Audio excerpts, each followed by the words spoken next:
ഞാൻ P D Sanalkumar, ഒരു പെൻഷനറാണ്. കൃഷിയോടൊന്നും താല്പര്യമുണ്ടായിരുന്ന ആളാണ്. സർവീസിനുണ്ടായിരുന്നപ്പോഴും കൃഷി ചെയ്യുന്നുണ്ടായിരുന്നു. എന്നാൽ തൃപ്തികരമായിരുന്നില്ല കൃഷി. പലപ്പോഴും രോഗങ്ങളോ കീടാക്രമണങ്ങളോ വന്ന് കൃഷി നശിച്ചു പോകും. ഈയിടെ ഞാൻ എൻ്റെ ഒരു പഴയ സഹപ്രവർത്തകനെ റോഡിൽ വെച്ച് കണ്ടു. അദ്ദേഹം കൃഷി ചെയ്യുന്ന ആളായിരുന്നു. അദ്ദേഹം എന്നോട് പറഞ്ഞു, നമ്മളൊന്നും കൃഷി ചെയ്താൽ വിജയിക്കില്ല, അതിനാൽ മനസ്സുമെടുത്ത് അദ്ദേഹം കൃഷി നിർത്തിയെന്ന്.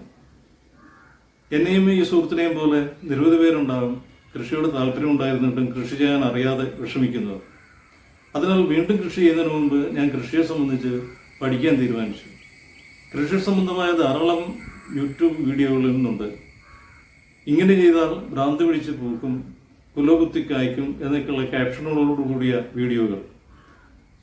കുറച്ച് ചായച്ചണ്ടിയും മുട്ടത്തോടും അല്ലെങ്കിൽ അതുപോലെ എന്തെങ്കിലും ചെടികളുടെ ചുവട്ടിൽ ഇട്ടുകൊടുത്താൽ ഉണ്ടാകുന്ന മാജിക്കിനെ കുറിച്ചാണ് ഈ വീഡിയോകൾ.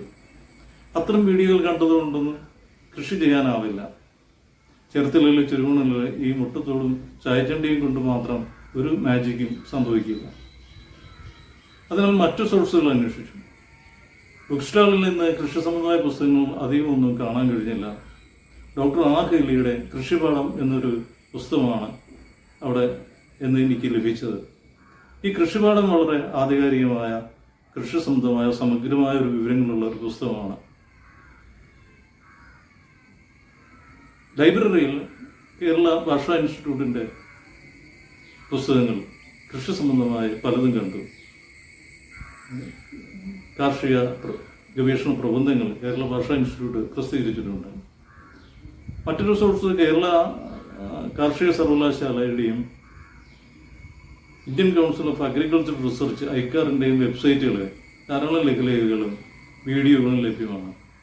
കൃഷിയെ സംബന്ധിച്ച് പഠിക്കണമെങ്കിൽ ഈ സോഴ്സുകളൊക്കെ അവലംബിക്കുന്നത് നന്നായിരിക്കും. ഈ സോഴ്സുകളൊക്കെ അവലംബിച്ച് ഞാൻ കൃഷിയെക്കുറിച്ച്, പ്രത്യേകിച്ച് ആധുനിക കൃഷി രീതികളെക്കുറിച്ച് പഠിക്കാൻ ശ്രമിച്ചു. അതിനുശേഷം ഞാൻ കൃഷിയിലേക്ക് ഇറങ്ങി. ഇപ്പോൾ എൻ്റെ അനുഭവം പഴയതല്ല, മെച്ചപ്പെട്ടിട്ടുണ്ട്, വിജയിക്കുന്ന ലക്ഷണമാണ്. അതിനാൽ ആ അനുഭവങ്ങൾ ഞാൻ നിങ്ങളോട് പങ്കുവയ്ക്കാൻ ആഗ്രഹിക്കുന്നു. എന്നെപ്പോലെ കൃഷി ചെയ്യാൻ താല്പര്യമുണ്ടായിട്ടും കൃഷിയിൽ വിജയിക്കാതെ ഇരിക്കുന്ന സുഹൃത്തുക്കൾ ആരെങ്കിലും ഉണ്ടെങ്കിൽ അവർക്ക് പ്രയോജനപ്പെടട്ടെ എന്ന് കരുതിയാണ് ഈ വീഡിയോ ചെയ്യുന്നത്. കൃഷിക്ക് അത്യാവശ്യം വേണ്ടത് എന്തൊക്കെയാണ്? എൻ്റെ കൃഷി പഠനം തുടങ്ങുകയാണ്. ഒന്ന് സൂര്യപ്രകാശമാണ്, രണ്ടാമത് വെള്ളമാണ്, മൂന്നാമത് പോഷകങ്ങളാണ്, 4 വായു. ഇതിൽ വായു എല്ലാവർക്കും ഒരുപോലെ ലഭ്യമാണ്. ഓരോ കൃഷിക്ക് അനുയോജ്യമായ അന്തരീക്ഷ താപനിലയും വേണം.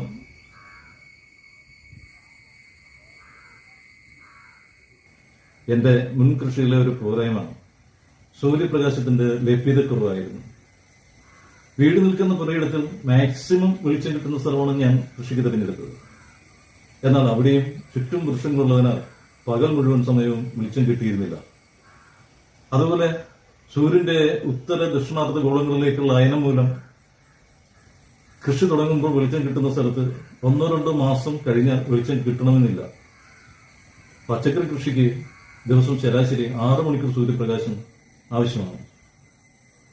പ്രകാശം അല്പം കുറഞ്ഞാലും കൃഷി നടത്താം, എന്നാൽ വളർച്ച കുറവായിരിക്കും, ചെടികൾക്ക് വളർച്ച കുറവായിരിക്കും. ക്ഷീരയിനങ്ങൾക്ക് 4 മുതൽ 6 മണിക്കൂർ വരെ സൂര്യപ്രകാശം മതിയാകും. എന്നാൽ തക്കാളിക്ക് 8 മണിക്കൂർ സൂര്യപ്രകാശം വേണം ശരിയായ വളർച്ചയ്ക്ക്. അതിനാൽ ഞാനിപ്പോൾ പുരയിടത്തിൽ 10 സെന്റ് വരുന്ന ഒരു ഭാഗം പച്ചക്കറി കൃഷിക്കായി തിരഞ്ഞെടുത്തു. അവിടെയുള്ള 9ഓളം വൃക്ഷങ്ങൾ വെട്ടിമാറ്റി. 3 ആഞ്ഞിലിയും 6 പേരെന്തെന്ന് പോലും ഉറപ്പില്ലാത്ത, പല പേരും പറയുന്നുണ്ട്, പാഴ്മരങ്ങളുമായിരുന്നു. ഇനിയും ഇവിടെ 2 മാവും ഒരു ഉടംപുളി, ഒരു പ്ലാവും നിൽപ്പുണ്ട്. അതുകൊണ്ടാക്കുന്ന തണലിന്റെ പ്രശ്നങ്ങളുണ്ട്.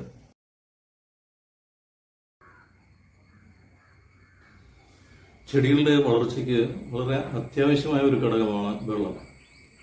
വെള്ളം കൂടിയാലും നന്നല്ല, കുറഞ്ഞാലും നന്നല്ല. ഫോട്ടോസിന്തസിന് വെള്ളം ആവശ്യമാണ്. ചെടികളുടെ വേരുകൾക്ക് മണ്ണിൽ നിന്ന് പോഷകങ്ങൾ വലിച്ചെടുക്കാനും അത് ചെടികളുടെ വിവിധ ഭാഗങ്ങളിൽ എത്തിക്കുന്നതിനും വെള്ളം ആവശ്യമാണ്. pH ലെവൽ 6 മുതൽ 7 വരെയുള്ള വെള്ളമാണ് അനുയോജ്യം. അതായത് pH ന്യൂട്രൽ ആയിട്ടുള്ള വെള്ളം. ഗാഢത കൂടിയ വെള്ളവും ചെടികൾക്ക് നന്നല്ല. കാരണം ഗാഢത കൂടിയ വെള്ളത്തിൽ മിനറലുകളുടെ അളവ് കൂടുതലായിരിക്കും. അത് ചെടിയുടെ വളർച്ചയ്ക്ക് ദോഷമാണ്. അതുപോലെ ഉപ്പുള്ള വെള്ളവും ചെടികൾക്ക് നന്നല്ല. കാരണം ഉപ്പുള്ള വെള്ളത്തെ ചെടികൾക്ക് ആഗിരണം ചെയ്യാൻ പ്രയാസമാണ്. സൂര്യപ്രകാശവും വളവും വേണ്ടുവോളം ഉണ്ടെങ്കിലും നമ്മുടെ ചെടികൾക്ക് വളർച്ച കുറവാണെന്ന് കാണുകയാണെങ്കിൽ വെള്ളം ലാബിൽ കൊടുത്ത് ടെസ്റ്റ് ചെയ്യും. കേരള വാട്ടർ അതോറിറ്റിക്ക് ജില്ലയുടെ വിവിധ സ്ഥലങ്ങളിൽ ലാബുകളുണ്ട്.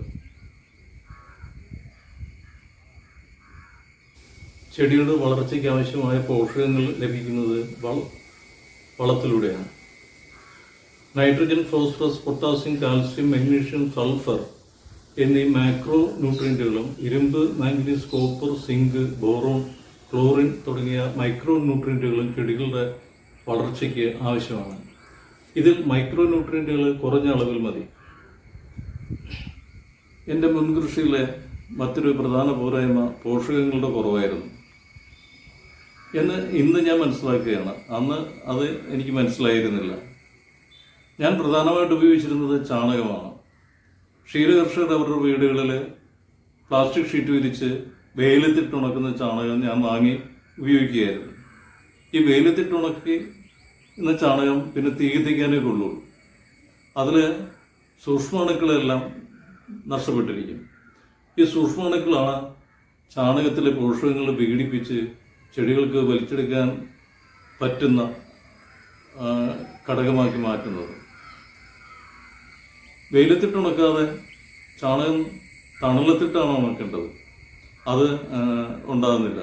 കാരണം അതിന് കൂടുതൽ ദിവസങ്ങൾ വേണ്ടി വരും. അതിന് അവർ തയ്യാറാകുന്നില്ല. പച്ചച്ചാണകം കിട്ടാനും മാർഗ്ഗമില്ല. പച്ചച്ചാണകം ബൾക്കായിട്ട് വണ്ടിയിൽ നിറയ്ക്കാനും അത് കൊണ്ടുവന്ന് ഇറക്കാനും ഉള്ള തൊഴിലാളികൾ ഇന്ന് ലഭ്യമല്ല. കൃഷി ആരംഭിക്കുന്ന ആദ്യം ചെയ്യേണ്ടത് പറമ്പ് കിളയ്ക്കലാണല്ലോ.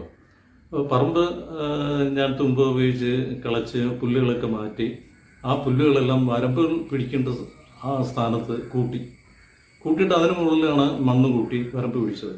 അപ്പോൾ ഇങ്ങനെ വരമ്പ് പിടിച്ചാൽ നമുക്ക് കുറേ ജോലി ലാഭം കിട്ടും. കാരണം സാധാരണ ഇതിൽ പുല്ലുകൾ കിളച്ച് കൂട്ടുന്ന പുല്ലുകൾ കുടഞ്ഞ് മണ്ണ് കളഞ്ഞെടുത്ത് ദൂരേക്ക് മാറ്റുകയാണ് സാധാരണ ചെയ്യുന്നത്. അത് ജോലി കൂടുതലാണ്. ഇത് നമുക്ക് ഈ പുല്ലുകൾ ഈ വരമ്പ് പിടിക്കാനുള്ള സ്ഥലത്ത് ആ വരമ്പിൻ്റെ അടി വരത്തക്ക രീതിയിൽ ഇട്ടിട്ട് അതിന് പുറത്ത് മണ്ണിട്ട് മൂടുകയാണ് ഞാൻ ചെയ്തത്. അപ്പോൾ ഇങ്ങനെ ചെയ്യുന്നതുകൊണ്ട് ഈ പുല്ലുകൾ ജീർണിച്ച് അത് 1 മാസം മതി, 1 മാസം കൊണ്ട് ജീർണിച്ച് വളമായിട്ട് മാറും. അങ്ങനെ അത് പ്രയോജനപ്രദമാണ്. ഇങ്ങനെ വരമ്പ് പിടിച്ചു. വരമ്പിന് ഒരു അടി പൊക്കമേ ഞാൻ കൊടുത്തുള്ളൂ. അത്രയും മതി. വെള്ളക്കെട്ടില്ലാത്ത സ്ഥലത്ത് 1 അടി പൊക്കം മതി. രണ്ടാമത് ഞാൻ ചെയ്തത് ഇനി ചെയ്യേണ്ടത് നമുക്ക് വളം ഉണ്ടാക്കുകയാണ്. ഈ വരമ്പിൽ ഉപയോഗിക്കാൻ പറ്റുന്ന അടിവളമായിട്ട് കൊടുക്കേണ്ട വളം നിർമ്മിക്കുകയാണ്. അപ്പോൾ അതിന് ഞാൻ 10 ചാക്ക് ചാണകവും 10 ചാക്ക് കോഴിവളവും 20 കിലോ വേപ്പിൻ പിണ്ണാക്കും വാങ്ങി വെച്ചിരുന്നു. അപ്പോൾ ഇത് മിക്സ് ചെയ്തു. ഇത് മിക്സ് ചെയ്യുന്നതിന് ചെയ്തത് ഇതിൻ്റെ കൂടെ ട്രൈക്കോഡെർമ കൂടി ചേർത്താണ് മിക്സ് ചെയ്തത്. അപ്പോൾ ആദ്യം ചാണകവും ഈ വേപ്പിൻ പിണ്ണാക്കും എടുത്ത് അതിൻ്റെ കൂടെ ട്രൈക്കോഡെർമ ചേർത്ത് ഒരു കുഴമ്പ് മിശ്രിതമാക്കി. മിശ്രിതം എന്ന് പറഞ്ഞാൽ അതിൻ്റെ അകത്ത് കുറച്ച് വെള്ളം ചേർക്കണം. അത് പുട്ടിന് ചേർക്കുന്ന അത്രയും പുട്ടിൻ്റെ പരുവത്തിൽ വെള്ളം ചേർത്ത് അത് മിശ്രിതമാക്കി കുഴച്ച് എടുക്കുകയാണ് ചെയ്തത്. ഇതുപോലെ തന്നെ കോഴിവളവും മിശ്രിതം ഉണ്ടാക്കി. കോഴിവളവും വേപ്പിൻ പിണ്ണാക്കും ട്രൈക്കോഡെർമയും ചേർന്ന മിശ്രിതം ഉണ്ടാക്കി.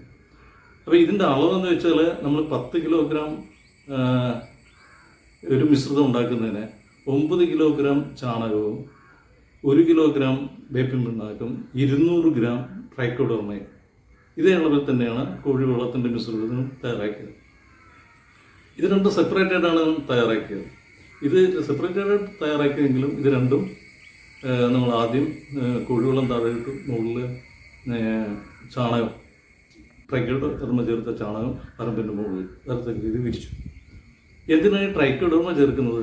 ട്രൈക്കോഡർമ ഒരു മിത്ര കുമിളാണ്. അത് മണ്ണിൽ സ്വാഭാവികമായിട്ടുള്ളതാണ്, കൃഷിയെ സഹായിക്കുന്നതാണ്. ഇപ്പോൾ പ്രകൃതിയിൽ കൃഷിയെ സഹായിക്കുന്നതും അല്ലെങ്കിൽ മനുഷ്യനെ സഹായിക്കുന്നതും മനുഷ്യന് ഉപദ്രവകാരികളായിട്ടുള്ള ഒട്ടേറെ സൂക്ഷ്മജീവികളുണ്ട്. ഇതിൽ കൃഷിയെ സഹായിക്കുന്ന ഒരു സൂക്ഷ്മജീവിയാണ് ഈ ട്രൈക്കോഡർമ. ഇത് മണ്ണിൽ നിന്ന് വേർതിരിച്ചെടുത്ത് കൾച്ചർ ചെയ്ത് അത് ചോക്ക് പൗഡർ പോലുള്ള ഒരു മാധ്യമത്തിൽ ആക്കി നമുക്ക് മാർക്കറ്റിൽ നിന്ന് പൗഡർ രൂപത്തിൽ കിട്ടും. ഇതിൻ്റെ ദ്രാവക രൂപത്തിലുള്ളതുണ്ട്, രണ്ടുമുണ്ട്. ഈ ട്രൈക്കോഡർമ വാങ്ങിക്കുമ്പോൾ ശ്രദ്ധിക്കേണ്ടത് അത് 6 മാസമാണ് അതിൻ്റെ കാലാവധി. ചിലതിന് 1 വർഷം വരെ ഉണ്ട്, ദ്രാവക രൂപത്തിലുള്ളതിന് 1 വർഷം വരെ കാലാവധിയുണ്ട്. അപ്പോൾ ഈ എക്സ്പയറി ഡേറ്റ് നോക്കി വാങ്ങാം. അതല്ലെങ്കിൽ നമ്മൾ വാങ്ങിച്ചു കഴിഞ്ഞാൽ അത് ചിലപ്പോൾ എക്സ്പയറി പെട്ടെന്നായിപ്പോയി അത് ഉപയോഗശൂന്യമായി പോകും. കാരണം ഇത് ഒരു ജീവാണുവാണ്, അത് അധികകാലം നിലനിൽക്കില്ല. അപ്പോൾ അത് നോക്കി വാങ്ങണം.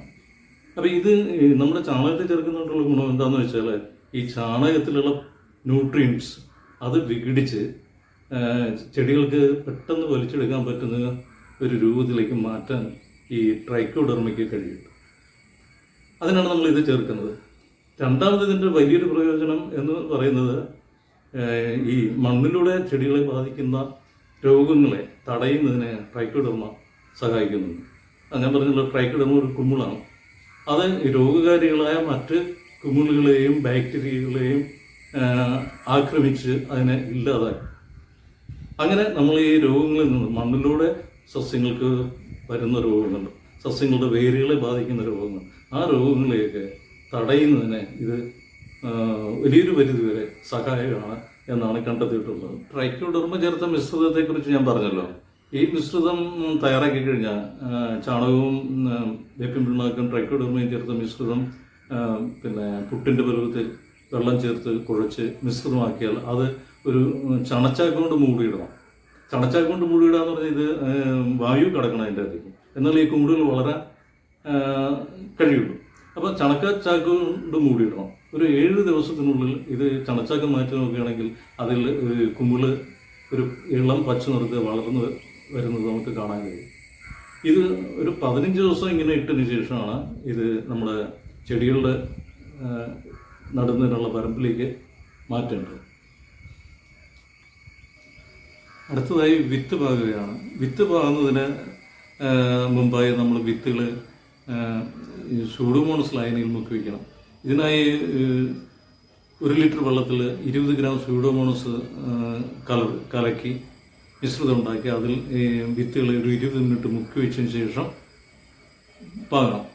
ഇനി നമ്മൾ തൈകളാണ് നടുന്നതെങ്കിൽ ആ തൈകളുടെ വേരുകൾ ഈ സൂഡോമോണസ് ലായനിയിൽ ഒരു 20 മിനിറ്റ് മുക്കി വെച്ചതിന് ശേഷം നടുക.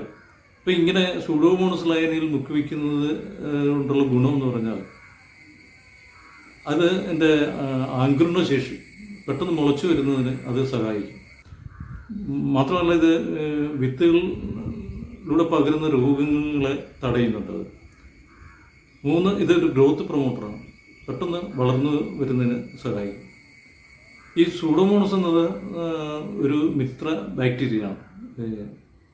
ട്രൈക്കോഡർമ മിത്ര കുമിളാണെങ്കിൽ സൂഡോമോണസ് ഒരു മിത്ര ബാക്ടീരിയയാണ്.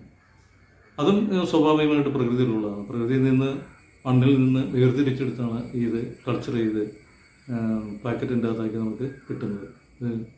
ചോക്ക് പൗഡറിലാണ് ഇതും കലർത്തി വരുന്നത്. ഇനി അത് ദ്രാവക രൂപത്തിലും കിട്ടും. ഇതും 6 മാസമായിരിക്കും ഇതിൻ്റെ കാലാവധി. അത് എക്സ്പയറി ഡേറ്റ് നോക്കി വേണം വാങ്ങാൻ.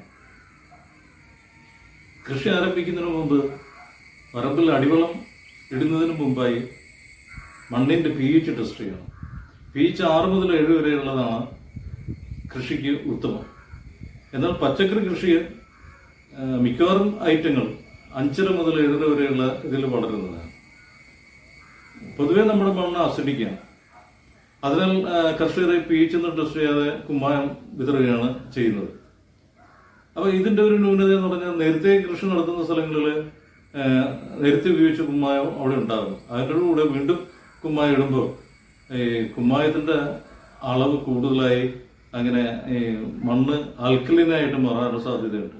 ഇപ്പം ഞാൻ കൃഷി ആരംഭിച്ചപ്പോൾ എനിക്ക് അങ്ങനെ അനുഭവപ്പെട്ടു. ഞാൻ ഒരു സ്ഥലത്ത്, മിക്കവാറും സ്ഥലത്ത് pH കുറവായിരുന്നു. ആ, അതായത് 6-ലും 6ന്റെ താഴെയായിരുന്നു. എന്നാൽ ഒരു സ്ഥലത്ത് അത് 6.5 ഇല്ലായിരുന്നു.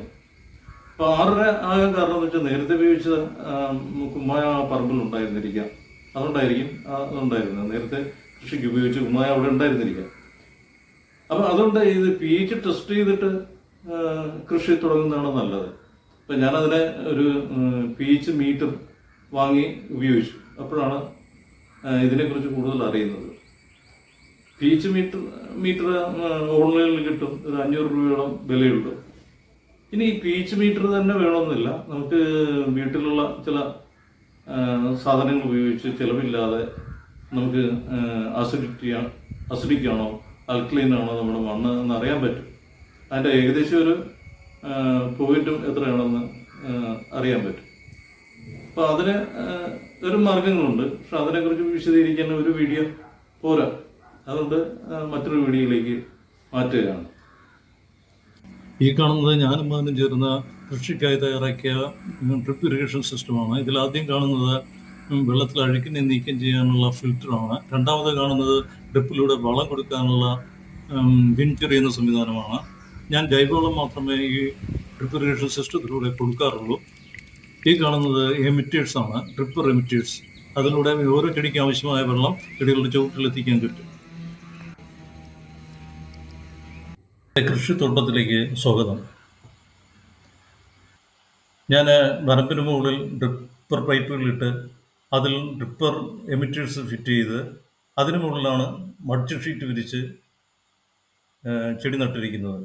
മൾച്ചിങ് ഷീറ്റിൽ 45 മീറ്റർ ഇടവിട്ടാണ് ഡ്രിപ്പർ പിടിപ്പിച്ചിട്ടുള്ളത്. ആ ഡ്രിപ്പറിൻ്റെ സമീപത്തായിട്ടാണ് ചെടി നട്ടിരിക്കുന്നത്. മൾച്ചിങ് ഷീറ്റുള്ളത് വളരെ പ്രയോജനകരമാണ് കൃഷിക്ക്. കള പിടിക്കുന്നത് ഇല്ലാതാകും. വളരെ വലിയൊരു ജോലിഭാരമാണ് കർഷകന് ഇതുകൊണ്ട് ലാഭിക്കാൻ കഴിയുന്നത്. ഇതിൽ ഇടയ്ക്കൊക്കെ മഞ്ഞ നിറത്തിലും നീല നിറത്തിലും കാണുന്നത് പ്രാണികളെ പിടിക്കാനുള്ള കെണികളാണ്. ധാരാളം പ്രാണികൾ അതിൽ വന്ന് പിടിച്ചിരിക്കാറുണ്ട്.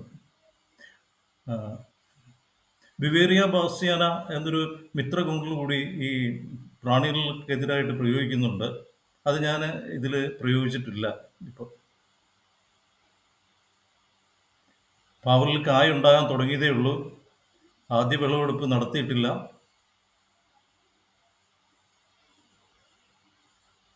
ഞാൻ 9 മരങ്ങൾ വെട്ടിമാറ്റിയുള്ളൂ. അതിന് പകരം 9 മരങ്ങൾ ഇവിടെ നട്ടിട്ടുണ്ട്. അതിലൊന്നാണ് ഈ കാണുന്നത് റംബുട്ടാൻ. മറ്റത് ജാതി, മാംഗോസ്റ്റിൻ, വിയറ്റ്നാം മേർലിപ്ലാവ്, മൊസാമ്പി, ചെറുനാരകം തുടങ്ങിയൊക്കെ നട്ടിട്ടുണ്ട്.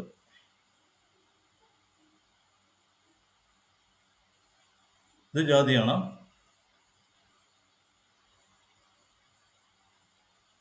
വഴുതന ആണ് ഞാൻ ആദ്യം നട്ടത്. അത് മൾച്ചിങ് ഷീറ്റില്ലാതെ ഡ്രിപ്പർ പൈപ്പ് മാത്രമേ ഉപയോഗിച്ചിട്ടുള്ളൂ. അതിനുശേഷമാണ് മൾച്ചിങ് ഷീറ്റൊക്കെ വാങ്ങിച്ച് കൃഷി ആധുനിക രീതിയിലാക്കിയത്.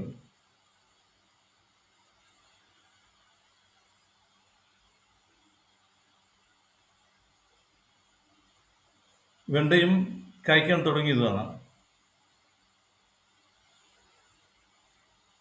ആദ്യത്തെ വിളവെടുപ്പ് കഴിഞ്ഞു. വെണ്ടയ്ക്ക് ഇടയ്ക്ക് വെന്തി വെച്ചിട്ടുണ്ട്. വെന്തിയുടെ മണം പ്രാണികളെ അകറ്റാൻ സഹായകമാണ്.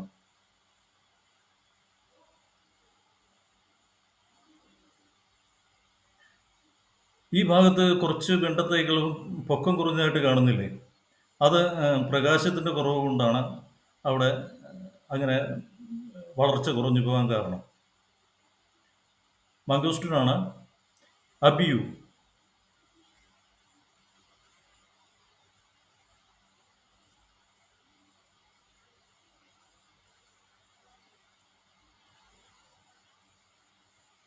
മത്തൻ,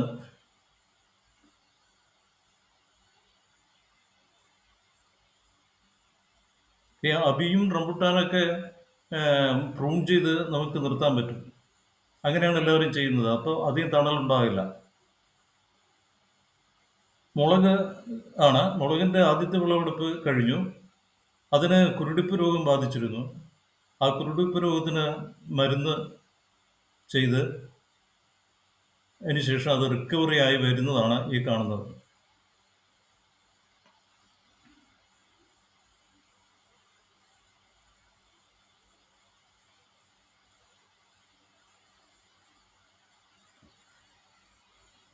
ഇതാണ് വിയറ്റ്നാം ഏർലിപ്ലാവ്.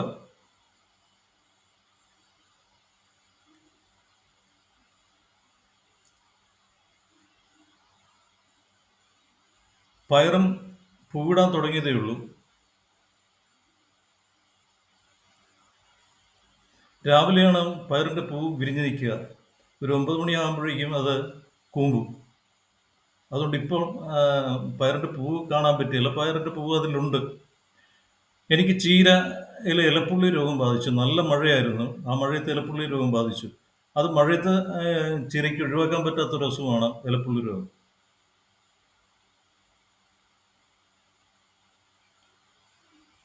ഇത് പീച്ചിലാണ്. പീച്ചിൽ പൂവിട്ടിട്ടില്ല ഇതുവരെ. പൂ ഉണ്ടാകാൻ പോകുന്നു. ഇത് ചെറുനാരകമാണ് ഈ നിൽക്കുന്നത്. ഉണ്ടോ, ഒരു ചെറുനാരങ്ങ അതിലുണ്ട്.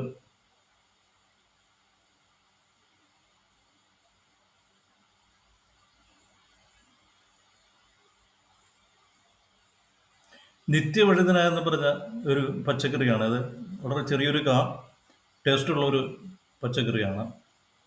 ഇതിൻ്റെ ഇടയ്ക്ക് കാണുന്നത് ഇത് ഡ്രാഗൺ ഫ്രൂട്ടാണ്. ഡ്രാഗൺ ഫ്രൂട്ട് വലുതായിക്കൊണ്ടിരിക്കുകയാണ്. ഒരു വർഷത്തിനുള്ളിൽ അതിൽ കായ് വരും. പേരയാണ്. പേരയിലും കായുണ്ട്.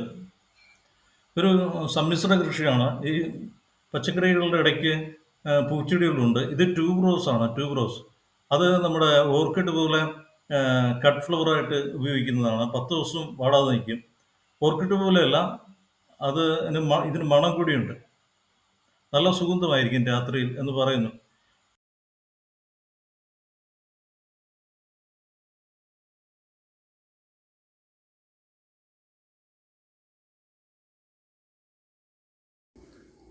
ജൈവ കൃഷി, പ്രകൃതി കൃഷി, രാസവള കൃഷി എന്നൊക്കെ പറയുന്നുണ്ടല്ലോ. ഇതിൽ ഏതാണ് നിങ്ങളുടെ കൃഷി എന്നൊരു ചോദ്യം ന്യായമായും നിങ്ങൾ ചോദിക്കാം. ജൈവ കൃഷി രീതിയുടെ നല്ല വശങ്ങൾ ഉൾക്കൊണ്ടുകൊണ്ട് രാസവള കൃഷിയുടെ നേട്ടങ്ങൾ ഇല്ലായ്മ ചെയ്യാതെ, എന്നാൽ അതിൻ്റെ ദൂഷ്യങ്ങളെ പരമാവധി ലഘൂകരിച്ചുകൊണ്ടുള്ള ഒരു കൃഷിയാണ് നല്ലത് എന്നാണ് ഞാൻ കരുതുന്നത്. ഇന്ത്യയുടെ പട്ടിണി മാറ്റിയത് രാസവള കൃഷിയിലൂടെ ഹരിത വിപ്ലവമാണ്. ജൈവ കൃഷിക്ക് വേണ്ടി രാസവളം നിരോധിച്ച ശ്രീലങ്ക വലിയ ഭക്ഷ്യക്ഷാമത്തിലേക്കും സാമ്പത്തിക തകർച്ചയിലേക്കും ചെന്നുവിട്ടത് ഈയിടയ്ക്കാണ്. അതിന് നമുക്ക് രാസവളം പൂർണ്ണമായി ഉപേക്ഷിക്കാൻ ഇന്ന് കഴിയില്ല, നാളെ കഴിഞ്ഞേക്കാം. എന്താണ് ജൈവ കർഷകർ പറയുന്നത്? രാസവളം മണ്ണിൻ്റെ ജൈവഘടനയെ തകർക്കുന്നു, മണ്ണിലെ സൂക്ഷ്മജീവികളെ കൊല്ലുന്നു, പാരിസ്ഥിതിക പ്രശ്നങ്ങൾ ഉണ്ടാകുന്നു.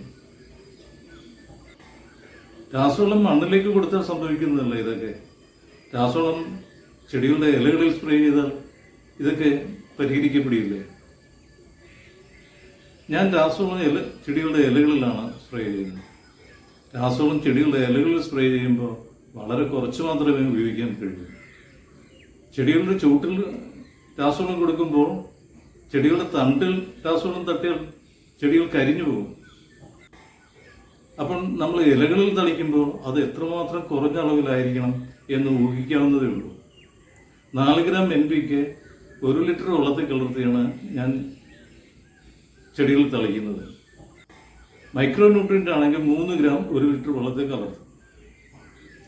അതായത് NPK 8 ഗ്രാം ഉണ്ടെങ്കിൽ 2 ലിറ്റർ വെള്ളത്തിൽ കലർത്തി 50 ചെടികൾക്ക് തളിക്കാൻ പറ്റും.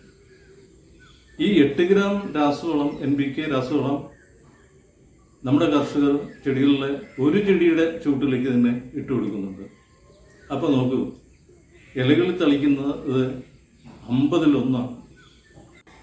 50-ൽ 1 രാസവളത്തിൻ്റെ ഉപയോഗം കുറയുന്നുണ്ട്. അതിൻ്റെതായ ചിലപ്പോൾ പോരായ്മകൾ കായ്ഫലത്തിലൊക്കെ ചിലപ്പോൾ ഉണ്ടായേക്കാം. അത് ഞാൻ സഹിക്കുന്നു. വലിയ പോരായ്മകളില്ല എന്ന് എൻ്റെ കൃഷിയെ കണ്ട നിങ്ങൾക്ക് ബോധ്യപ്പെടും. രാവിലെ 10 മണിക്ക് മുമ്പും വൈകിട്ട് 5 മണിക്ക് ശേഷമാണ് ഇലകളിൽ രാസവളം സ്പ്രേ ചെയ്ത് കൊടുക്കേണ്ടത്. കാരണം ഈ സമയത്താണ് ഇലകളിലെ സ്റ്റൊമാറ്റ എന്നറിയപ്പെടുന്ന സുഷിരങ്ങൾ പൂർണ്ണമായും തുറന്നിരിക്കുന്നത്. ഈ സുഷിരങ്ങളിലൂടെയാണ് ഇലകൾ ചെടികൾക്ക് ആവശ്യമായ കാർബൺ ഡൈ ഓക്സൈഡ് അന്തരീക്ഷത്തിൽ നിന്ന് വലിച്ചെടുക്കുന്നതും ഓക്സിജൻ പുറത്തു കളയുന്നത്. ഈ സുഷിരങ്ങളിലൂടെ തന്നെയാണ് ഈ വളങ്ങൾ ആഗിരണം ചെയ്യുന്നത്. ചെടികളുടെ ഇലകളിൽ കൊടുക്കുന്ന വളം ചുവട്ടിൽ മണ്ണിൽ കൊടുക്കുന്നതിനേക്കാൾ വളരെ പെട്ടെന്ന് ചെടികൾ വലിച്ചെടുക്കും. 2-3 ദിവസത്തിനുള്ളിൽ തന്നെ അതിൻ്റെ റിസൾട്ട് നമുക്ക് ചെടികളിൽ കാണാനും കഴിയും. രാസവളം ചെടികളുടെ ഇലകളുടെ മുകൾ ഭാഗത്തും ഇലകളുടെ താഴെയും തളിച്ചു കൊടുക്കാം. താഴെ സ്പ്രേ ചെയ്ത് കൊടുക്കുന്നതാണ് കൂടുതൽ ഫലപ്രദം.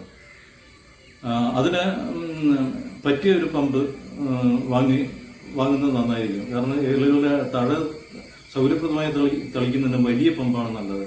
അതുപോലെ പ്രത്യേകം എടുത്തു പറയേണ്ട ഒരു കാര്യം, ഈ ഇലകളിൽ തളിക്കുമ്പോൾ രാസവളം വളരെ കുറഞ്ഞ അളവിലല്ലേ പാടുള്ളൂ, അല്ലെങ്കിൽ ചെടി കരിഞ്ഞു പോകും. അതിനാൽ നമ്മളിത് ഉപയോഗിക്കുന്ന രാസവളം കൃത്യമായി അളന്ന് വേണം ഉപയോഗിക്കാൻ. ഇതിൻ്റെ ഒരു ബാലൻസ് കടകളിൽ നിന്ന് വാങ്ങി ഉപയോഗിക്കാവുന്നതാണ്. ഇപ്പം ഞാൻ ഓൺലൈനിൽ വരുത്തിയ ഒരു ബാലൻസാണ് ഇതിനുവേണ്ടി ഉപയോഗിക്കുന്നത്. അതിന് 300 രൂപയേ ആയുള്ളൂ. കടകളിൽ നമ്മൾ ചെന്ന് ചോദിക്കുകയാണെങ്കിൽ ഇത് 3000-4000 രൂപയൊക്കെ ഇത്തരം ബാലൻസിന് വിലയുണ്ട്. ചെടികൾ പൂവുണ്ടാകാൻ തുടങ്ങിയാൽ പിന്നെ ഈ രാസവളമൊന്നും ചെടികളിൽ സ്പ്രേ ചെയ്ത് കൊടുക്കാൻ പാടില്ല. കാരണം ഈ കായ്കളിലൊക്കെ അത് വീഴാൻ സാധ്യതയുണ്ട്. അതിനാൽ ഞാനത് ചെയ്യുന്നില്ല. അതുപോലെ ഞാൻ രാസവളമല്ലാതെ കീടനാശിനികൾ കൃഷിക്ക് ഉപയോഗിക്കുന്നില്ല. കാരണം പോയിസൺ എന്ന ലേബലുള്ള ഒന്നും കൃഷിക്ക് ഉപയോഗിക്കരുത് എന്നാണ് എൻ്റെ അഭിപ്രായം. ചെടികളിലെ രോഗകീടബാധകളെ സംബന്ധിച്ചും അതിനുള്ള പ്രതിവിധികളെ സംബന്ധിച്ചും ധാരാളം വിവരങ്ങൾ ഞാൻ വിവിധ സോഴ്സുകളിൽ നിന്ന് ശേഖരിച്ച് എൻ്റെ ലാപ്ടോപ്പിലും മൊബൈൽ ഫോണിലും സേവ് ചെയ്ത് വെച്ചിട്ടുണ്ട്. അതിനാൽ ഇന്ന് ചെടികൾക്ക് എന്തെങ്കിലും രോഗകീടബാധ കാണുകയാണെങ്കിൽ കൃഷി ഓഫീസിലേക്ക് പോകാതെ എനിക്ക് പരിഹാരം കണ്ടെത്തുവാൻ ഏറെക്കുറെ കഴിയുന്നുണ്ട്. എന്നാൽ അക്കാര്യങ്ങളൊക്കെ നിങ്ങളോട് പങ്കുവയ്ക്കുകയാണെങ്കിൽ ഈ വീഡിയോ വളരെ നീണ്ടുപോകുമെന്നതിനാൽ ഇപ്പോൾ അത് ചെയ്യുന്നില്ല. കൃഷി സംബന്ധമായ ഞാൻ മറ്റൊരു വീഡിയോ ഇറക്കുകയാണെങ്കിൽ അന്ന് ഇതൊക്കെ ഉൾപ്പെടുത്തുന്നതായിരിക്കും. അതേപോലെ പൂർണ്ണമായും ജൈവ കൃഷി സാധ്യമാകുന്ന രീതിയിൽ രാസവളങ്ങൾക്ക് തുല്യമായ ജൈവവളം നിർമ്മിക്കുവാനുള്ള ഗവേഷണ പ്രവർത്തനങ്ങൾ ബയോടെക്നോളജി മേഖലയിൽ ലോകത്തിന്റെ വിവിധ ഭാഗങ്ങളിൽ ഇന്ന് നടക്കുന്നുണ്ട്. അക്കാര്യങ്ങൾ നിങ്ങളുമായി പങ്കുവയ്ക്കണമെന്നുണ്ടെങ്കിലും മറ്റൊരവസരത്തിലേക്ക് മാറ്റിവെക്കുകയാണ്. അറിയണമെന്ന് നിങ്ങൾക്ക് താല്പര്യമുണ്ടെങ്കിൽ ഈ വീഡിയോ നിങ്ങൾക്ക് ഇഷ്ടമായെങ്കിൽ എൻ്റെ ചാനൽ സബ്സ്ക്രൈബ് ചെയ്യുക, ലൈക്ക് ചെയ്യുക, ഷെയർ ചെയ്യുക. Good bye.